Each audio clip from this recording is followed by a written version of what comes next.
What's going on, YouTube? Sean here with my good friend Steven. How are you today, sir? I am fantastic. We just saw the brand new Sam Raimi film, an original Sam Raimi horror film. Oh my goodness. Back in theaters. Send Help stars Rachel McAdams, Dylan O'Brien, a few other actors who I'm not familiar with. Brief photo cameos of Bruce Campbell, which is always a plus. And what did you think?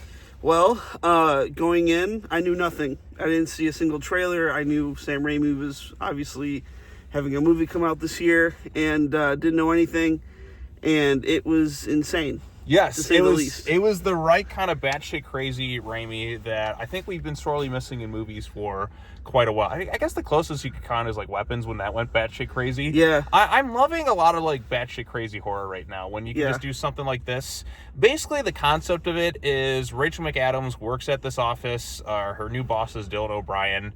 And she's being kind of overlooked for a promotion because, you know, he's a douche. He is an asshole. He is an asshole, like the whole movie. The dictionary definition of an asshole, a piece of shit. And she's just kind of this awkward, very socially uncomfortable person to kind of be around. The way I describe her is, if you've ever seen the movie Bedazzled, Brendan Fraser's Elliot Richards' character at the very beginning of the movie before he goes through his several wishes. You haven't seen it. Never seen it, but watch Bedazzled. It has some of the best, like, it's one of Brendan Fraser's best performances because he plays so many variations of himself. Yeah. And it's a lot of fun. But the awkward, dorky, like, office worker who's like an overachiever, but nobody really likes to be around. Right. That's kind of her in this thing. And basically, like, they go on some trip and like their plane crashes in a very brutal, gory, goofy, silly kind of way.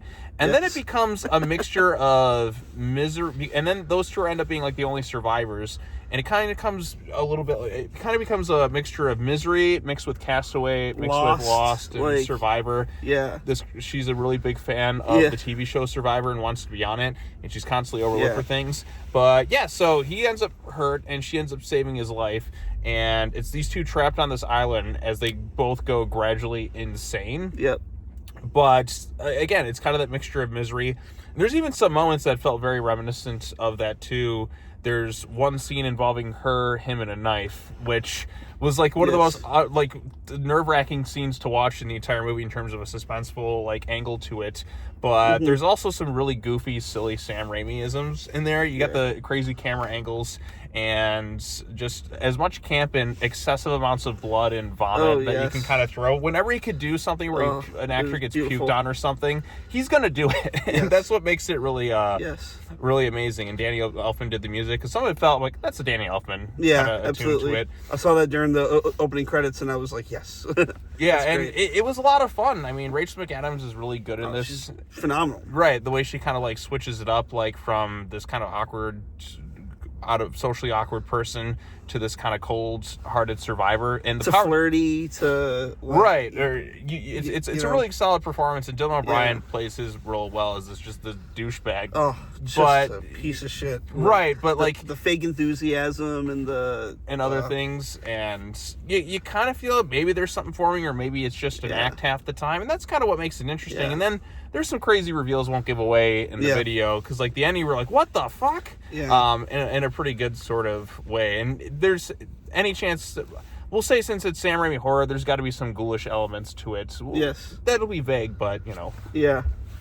Pretty insane twists too, and just like tense moments, and like what Sean said, like the Sam Raimi-esque like camera angles, a lot of Evil Dead, like you had the POV shots and everything, and like you know, like how the trees are blowing around, and like the different angles and the darkness. There's some campiness classic in there. Raimi. Classic and campy Sam Raimi mixed very in there campy too. The effects were just beautiful. There's some CGI that's iffy, but it's done in kind of a silly way. But like that's how it's meant to look, though. Right, it's meant to look a little silly at times. The plane crash scene in particular. It was rough. You know, I obviously not a realistic plane crash, but it's goofy fun. It's kind of like a Drag Me to Hell sort of way, where you have some awkward looking, lower budget like effects, but they're done in a fun, campy kind of way. Exactly. And it's just darkly funny. The way it's done.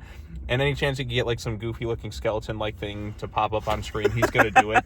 Like during the plane crash sequence, which was pretty fun, or just an excuse to kind of have like somebody excessively vomited on, he's gonna do it. Just keeps going. Right, but yeah, it's a good mix of Misery and Castaway, and I like both those movies quite a bit. And then you see, I don't know, I thought, like I said, Rachel McAdams was really solid in it, and Dylan O'Brien played the douchebag pretty well, but you see him maybe start to come around potentially, but then again, you also start to see her turn a little psychotic, like kind of the Annie Wilkes sort of role, where she's like, I'm the boss out here now. And you understand, like, her motivations make sense. Like, she's been treated like shit for a while, but maybe she goes a little bit too far in some instances, and perhaps you're maybe rooting for the other guy. But it's done in a way where you're not exactly sure who to root for kind of by the end of the movie. And I thought that was kind of interesting. Yeah.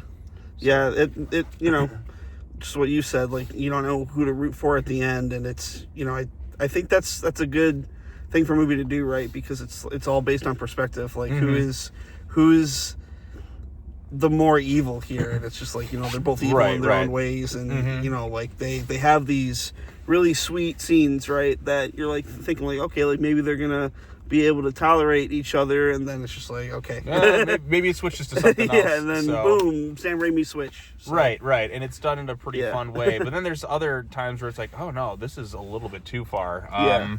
The one scene in particular that really was like, I was almost like gripping like the side of my armrest, and he was kind of in the same boat, was it's involving her, a knife, and we'll just say somebody unable to move. And it's very, like, it's a scary scene. It feels very much in a similar fashion to the Misery, the hobbling scene, but it's maybe very a little tense. bit very tense and very, like, actually pretty scary in a lot of ways. And you're not actually necessarily seeing what's happening. It's left up to the imagination. You're just like, oh God, no, that's a horrifying the sounds thing. And the sound effects and everything, and then just the facial expressions of somebody to kind of sell out. Like that's a terrifying scene. That's like really intense itself, but it's handled well. I won't give away what happens as a result of it, but. Yeah, I thought this was a lot of fun. A little bit slow to kind of start, and I'm like, okay, we're kind of taking a bit to kind of get into it. But, you know, Sam Raimi will throw in some goofy camera angles, like the one where, like, of course, a weird one involving tuna fish and somebody trying to smell it. But it's like the way it's shot, it's just right up close in some dude's like nose, but it's just it's kind of goofy. The Allstate guy. Yes, the Allstate guy. Well. Are you in good hands? Not the Mayhem guy, not Dean Winters. The other the OG Allstate guy. Right, the other Allstate guy who's got a cool voice. I can't think of his name. I'm drawing a blank on his name as well. That's it.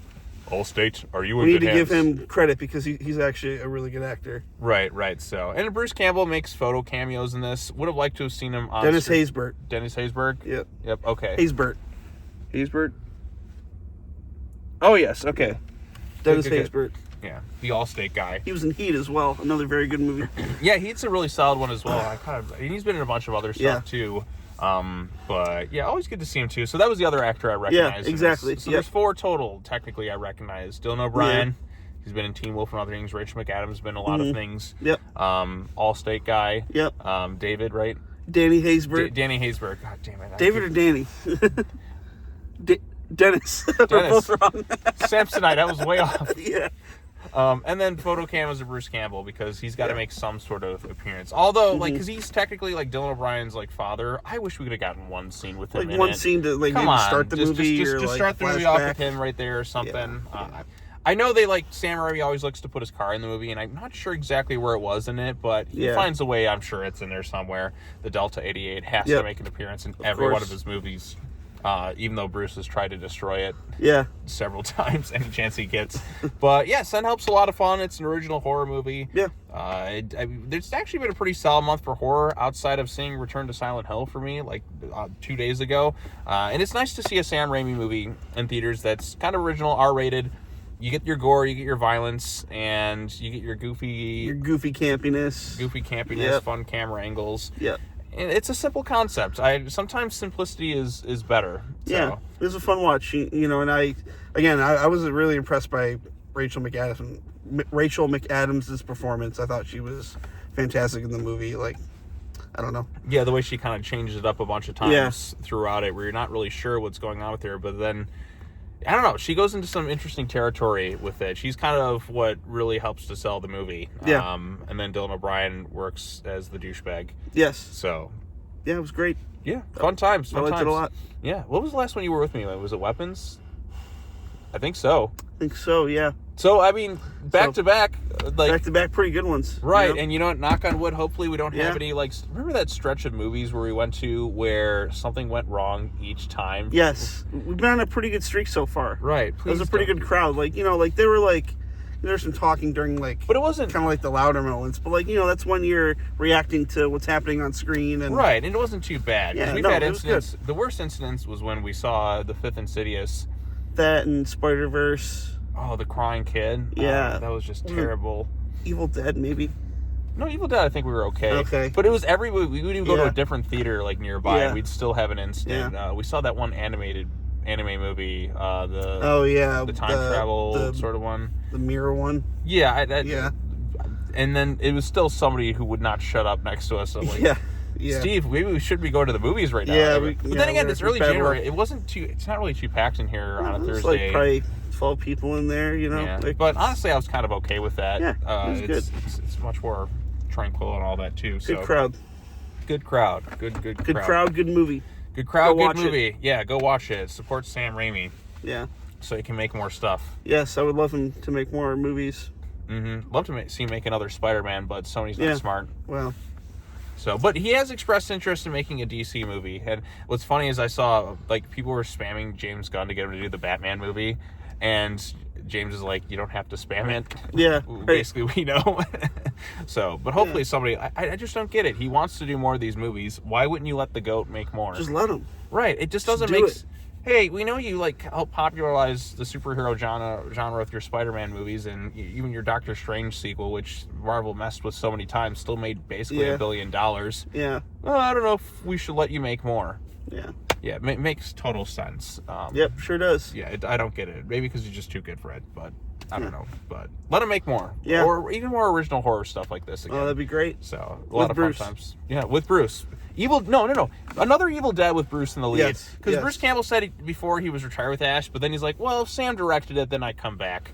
Which he would. So, because any chance he can get tormented by Sam Raimi, he just enjoys it, I guess. Of course. Right. So, I know we got more Evil Dead movies coming out. I think there's Evil Dead Burned is next, and there's like another one. But we want the campy... We want Bruce back. We want Bruce back. We It's want not... Bruce It's back. And even then, like... What was it, the 2013 film? That was still fun, but It was Bruce, solid, I thought. It was but good. Bruce still makes a cameo in the after credits. After credits, and it was groovy, great. and then, you know, they did the show, and I wish we could have gotten more of the show. The Yeah. show was so great. it was. It really No, was. we were not. Yeah. I'm leaving. We No, were. you're not.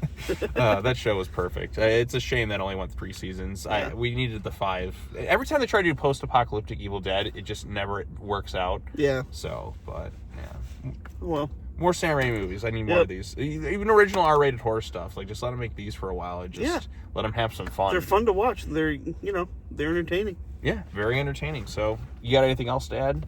I think we pretty much covered it all. Yeah, it's fun. Opening It's night after the movie. It's been a while since I've done an opening night type movie. It may have just been Weapons was the last one because think so. everything I'm seeing is maybe a few days after they came out. Because I did Return to Silent Hill on Tuesday, and that came out like last Thursday, Friday. Yeah. And then before that was 28 Years Later, The Bone Temple. Well, it might have been Primate. Well, no, that was on a Friday, but not necessarily opening night. So, but it's been a while. But a new Sam Raimi movie, have to see it Yeah, right away. absolutely. So. And it was fun. Interesting twists. Go good watch it. performances.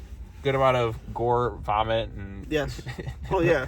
I mean, I hope so. yeah, would hope exactly. so. Yeah, it plays a lot of it. It's a dark comedy. That's Yeah. that's the way to describe it. A horror R-rated comedy is the way to describe this one. So Yeah. a little bit of Castaway Misery. You got a fun time. Yeah. So cool. Well, that's all I really have to say. Anything else to add? Or I don't think so. pretty good. So Pretty much covered it. yeah, thanks, man. I don't know what's next for us to see. Maybe Scream 7. Scream.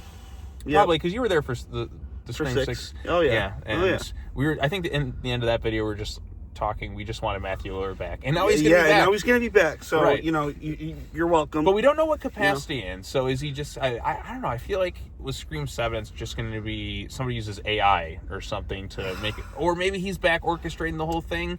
I don't know. That's kind of the mystery because this is the first time in a while we're told ahead of time that so and so's in the movie. Yeah. Which I think could make it interesting. You know what they should do with Scream? We're just kind of rambling here.